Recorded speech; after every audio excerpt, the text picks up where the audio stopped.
Hello friends, स्वागत है आपका हमारे चैनल अपडेट ऑनलाइन 02 पे।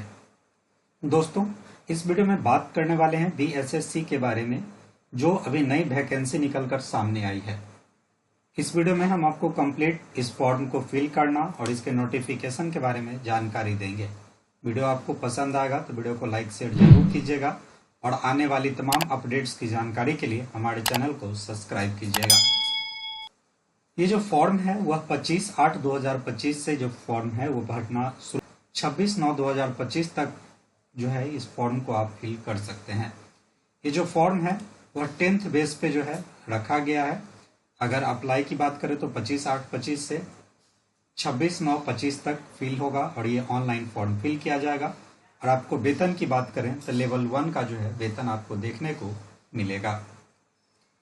यही बात करें अगर इसमें शैक्षणिक योग्यता, तो ये जो है न्यूनतम आपके पास 10th का जो है डिग्री होना चाहिए। अगर आपके पास 10th का डिग्री है तो आप इस फॉर्म के लिए एलिजिबल हैं, अप्लाई कर सकते हैं। इस फॉर्म में जो है अलग अलग जो है पदों पे अलग अलग सीट्स रखे गए हैं, वो आप अपने अकॉर्डिंग देख लीजिएगा कि आपको किस पद के लिए कौन सा फॉर्म भरना है। सारा फॉर्म का जो प्रक्रिया है वो सेम रहेगा। और इसमें टोटल सीट की बात करें तो टोटल आपका जो सीट है वह 3727 जो है सीट्स रखे गए हैं। और इसमें 35% जो है महिला को आरक्षण दिया जाएगा, जो 1216 पदों पे दिया जाएगा। इसके बाद अगर बात करें ये जो फॉर्म है वो ऑनलाइन भरा जाएगा, 10th बेस पे भरा जाएगा। और उम्र सीमा की बात करें तो 1/8/25 के आधार पे जो है आपका उम्र जो है वह देखा जाएगा। अगर न्यूनतम उम्र की बात करें तो आपका 18 वर्ष होना चाहिए। और अधिकतम उम्र की बात करें तो जो जनरल कैटेगरी के हैं उनके लिए 37 वर्ष, पिछड़ा वर्ग के लिए 40, अनारक्षित महिला के लिए जो है 40, अनुसूचित जाति के लिए जो है 42। और जो उनको जो छूट मिलता है 10 वर्षों का, वो छूट आपको देखने को मिलेगा।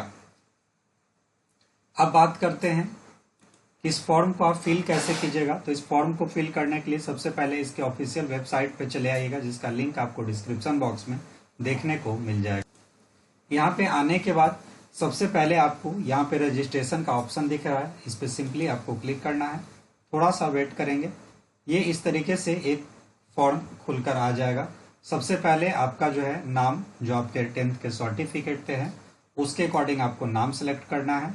इसके बाद आप अपने जेंडर को सिलेक्ट करेंगे, मेल, फीमेल, ट्रांसजेंडर।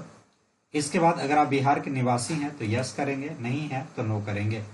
अगर आप बिहार के निवासी हैं तो ये सारा जो है आपका श्रेणी खुल जाएगा, जैसे जनरल है, SC है, ST है, EBC है, BC है, EWS है।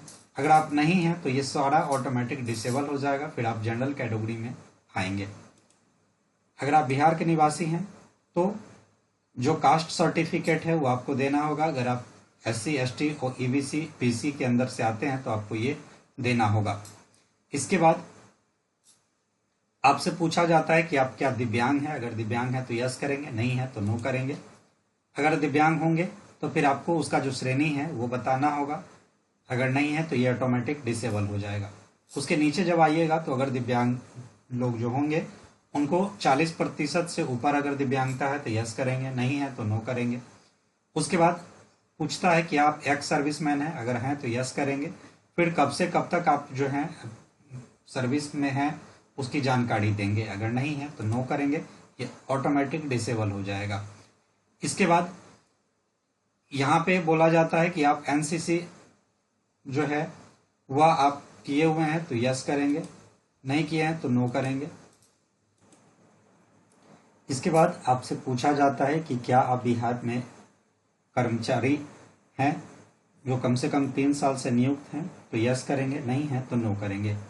इसके बाद आपसे पूछा जाता है बिहार सरकारी कर्मचारी के बाद प्रयासों की संख्या आपकी जो है कितनी रही है, कितने अटेम्प्ट आप एग्जाम दिए हैं, तो आप इसकी जानकारी डाल सकते हैं, अदरवाइज इसको 0 कर सकते हैं।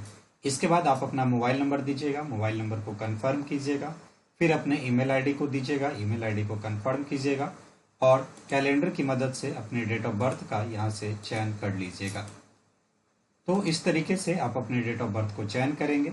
इसके बाद ये जो कैप्चा दिया है इस कैप्चा को डालेंगे और सेव एंड कंटिन्यू वाले सेक्शन पे क्लिक कर देंगे। अब आप अपनी सभी जानकारियों को एक बार ध्यान से चेक कर लेंगे।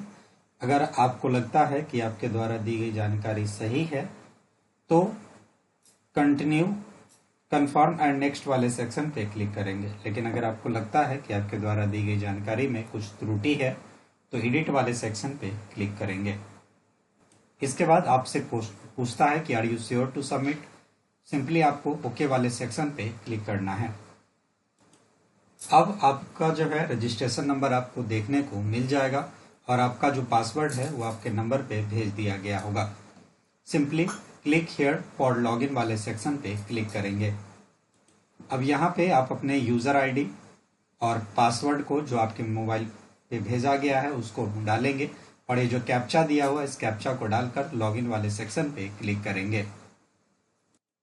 अब आपको आपका जो है यूजर आईडी आपको देखने को मिल जाएगा। ये जो फॉर्म है वह टोटल 6 स्टेप में आपको फिल करना है। सबसे पहले आपको पर्सनल डिटेल डालना है, फिर पेमेंट प्रोसेस करना है, फिर आपका जो एजुकेशनल डिटेल है उसकी जानकारी डालनी है, फिर फोटो और सिग्नेचर डालना है, फिर अपलोड लाइव फोटो डालना है और उसके बाद जो है आपका एप्लीकेशन स्लिप जो है वो ले लेना है।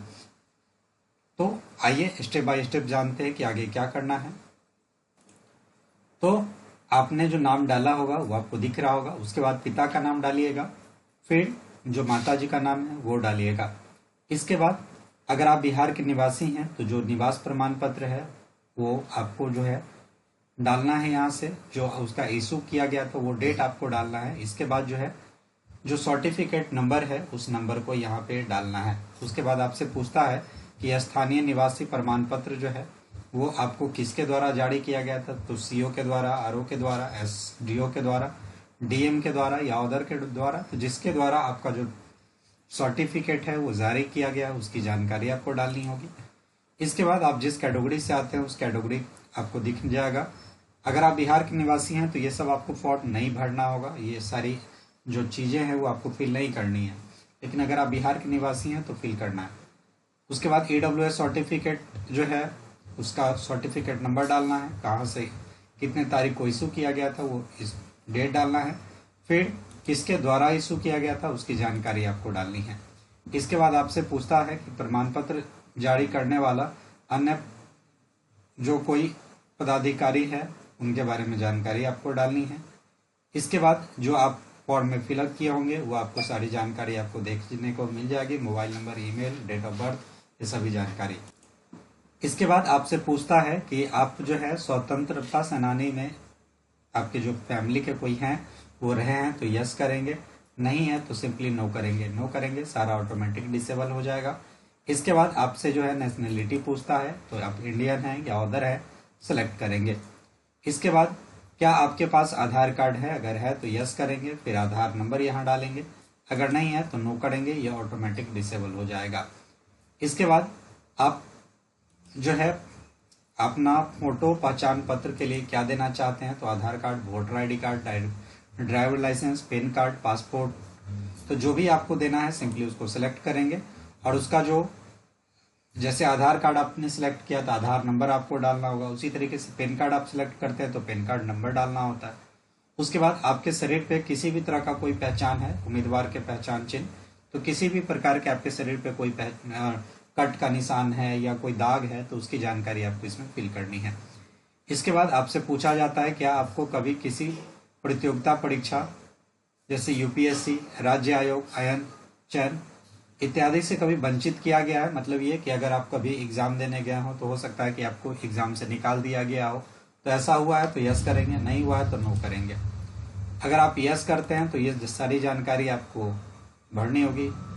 फॉर्म डे टू कब से कब तक जो है किया गया, अगर आप नहीं है तो सिंपली नो करेंगे। इसके बाद आप अपना एड्रेस डालेंगे, आप अपना विलेज का नाम डालेंगे, पुलिस स्टेशन डालेंगे, डाकघर डालेंगे, किस राज्य से आते हैं, जिला क्या है, पिन कोड क्या है, ये सारी जानकारी आप फिल कीजिएगा। इसके बाद अगर आपका मान लीजिए कि करस्पॉन्डेंस एड्रेस और परमानेंट एड्रेस दोनों सेम है तो सिंपली सेम वाले सेक्शन पे क्लिक कर देंगे। लेकिन अगर अलग है तो आपको फिर इसकी भी जानकारी फिल करनी होगी। सारी जानकारी फिल करने के बाद सिंपली सबमिट वाले ऑप्शन पे क्लिक कर देंगे। अब आप अपने फॉर्म को अच्छे से चेक कर लीजिएगा। अगर आपको लगता है कि आपके द्वारा दी गई सभी जानकारी सही है तो प्रोसेस फॉर पेमेंट वाले सेक्शन पे क्लिक करेंगे। अब जब आप प्रोसेस फॉर पेमेंट वाले सेक्शन पे क्लिक कीजिएगा तो आपकी सारी जानकारी आपको दिख रही होगी। अब आपके पास पेमेंट करने के लिए जो है SBI, ICICI जो आपको चूज करना हो चूज कीजिएगा। फिर प्रोसेस ऑनलाइन पेमेंट वाले सेक्शन पे क्लिक कर देंगे। अब आपके पास इस तरीके का इंटरफेस आ जाएगा जिस भी माध्यम से आप पेमेंट करना चाहते हैं, जैसे कार्ड नंबर, अगर आप डेबिट कार्ड, क्रेडिट कार्ड से करना चाहते हैं तो कार्ड नंबर, नाम, एक्सपायरी डेट, पे वाले सेक्शन पे क्लिक करेंगे। अगर आपका मन है डायरेक्ट UPI से तो UPI पे सिलेक्ट करेंगे। UPI में भी अगर मन कर रहा है आपका कि QR कोड से तो QR कोड पे सिलेक्ट करेंगे। पे वाले सेक्शन पे क्लिक करेंगे, थोड़ा सा वेट करेंगे। यहाँ आपके पास जो है ये ऑप्शन आ जाएगा, इसको स्कैन करके आप इसका पेमेंट कर देंगे। जैसे ही आपका पेमेंट हो जाता है आपको लिख देगा कि योर ऑनलाइन पेमेंट सक्सेसफुल। आपको सिंपली प्रिंट करना है तो प्रिंट ले लीजिएगा, फिर सेव और नेक्स्ट वाले ऑप्शन पे क्लिक करेंगे। अब यहाँ पे आपसे आपका जो है 10th का जानकारी पूछेगा, क्योंकि 10th बेस पे ही है तो आपको सिर्फ 10th की जानकारी देनी है। तो सबसे पहले आपको जो आपका 10th में सब्जेक्ट था वो सब्जेक्ट लिखिएगा। तो जो सब्जेक्ट था, जैसे हिंदी था, इंग्लिश था, मैथ था, वो आप ऐसे हिंदी, इंग्लिश, मैथ भी लिख सकते हैं या ऑल सब्जेक्ट भी लिख सकते हैं। फिर जो आपका बोर्ड है वो बोर्ड कौन सा था तो बोर्ड का नाम लिखेंगे, किस बोर्ड से किए हैं। टोटल जो नंबर था वह कितने नंबर का एग्जाम था तो जितने नंबर का एग्जाम था वो लिखिएगा। इसमें आपको कितना नंबर आया वो आप लिखिएगा। जैसे मान लीजिए कि हम 400 लिखते हैं, फिर परसेंटेज ऑटोमेटिक आपका आ जाएगा। फिर सर्टिफिकेट नंबर जो है वो डालेंगे। उसके बाद जो है सर्टिफिकेट कितने तारीख को जारी किया गया था उसकी जानकारी डालकर सबमिट वाले सेक्शन पे क्लिक कर देंगे। अब आपको सेव और नेक्स्ट वाले ऑप्शन पे क्लिक करना है। यहाँ आपको अपना पासपोर्ट साइज फोटो अपलोड करना है। फिर हिंदी में सिग्नेचर अपलोड करना, इंग्लिश में सिग्नेचर अपलोड करना है। उसके बाद हिंदी में सिग्नेचर अपलोड करना है।